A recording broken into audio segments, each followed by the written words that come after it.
And what about in those situations, Kerry, where it's quite a tough negotiation or a bit of a rough situation you've got in hand? How do you deal with those?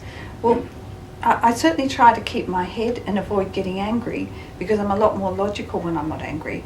So when I go into situations, even when people are personally abusive and when they're swearing at me, if I keep my cool, I can think much more logically and put a point of view over much more effectively. And after all, negotiation is something you want to be very logical and very convincing to the other party in.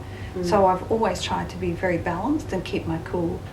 And in fact, sadly, the main times when I find I lose my cool was when my children were young, because that's harder to keep your cool than it is in a work situation, I find, because you're much more emotionally attached. Yeah, that's right. And Kerry, thinking about young women who are wanting to have a career in transport and logistics, what would you say to them about if they're thinking about where to start? What would you recommend? Well, I think it's important to do something you like, because you're much more successful if you do something you've liked. I've always loved the jobs I'm doing, so you've got to be comfortable that you like it. The industry offers you loads of opportunities, but if you want to get on, you have to work hard. That's very important, and I'm a great believer in Michelangelo's statement that it's better to aim high and not achieve it than it is to aim low and succeed. Yes. So again, I think people need to aim high. And for those women in the industry who are aiming high but are having problems raising their visibility or being heard, any tips about how they could try to raise their profile? I think women in transport and logistics are lucky because they're in the minority, so they're going to be noticed more. So that's pretty easy. When I started in the industry, I was often the only woman in the audience. However, to be really visible in the right way, you've got to be seen to be doing a good job. That means you've got to do a good job, point one, and then you've got to make sure that that is noticed, point two.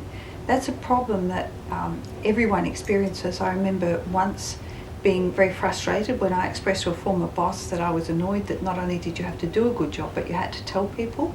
And he said that's part of life. So that's the situation for men and for women.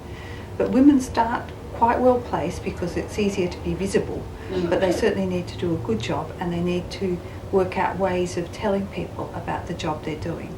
And that point about women needing to communicate that they have done a good job, that can be really very difficult. Women are not naturally egotistical or extroverted about talking about how great they are. I don't think it's a matter so much of telling people how great you are, but really making sure that they understand the difficulties you've faced and what you've achieved in those. And women have got to be just as used to that as guys. I don't think anyone needs to tell people how great they are, because people could see through that. But genuinely, you need people to understand the nature of the work you do and what it takes to deliver the results. So Kerry, just to wrap up the interview today, what are the elements of success or tips or advice you might give to some of the women watching our interview today?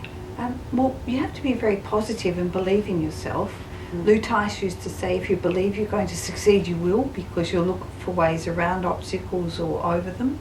Whereas if you believe you're going to fail, you'll give up. So that determination, believing you're going to succeed, and working hard, to me, are the three critical elements. But recognising that you need the support of others, recognising that because of that you need to ask them for help in things you want to achieve, and also give them credit, so you're seen as a good valued team member, is also very important. So starting with yourself, the determination, the positive attitude, but secondly being aware that you're one cog, often a small cog in a large wheel, and you need others, and you need to work hard to keep them and get them on side.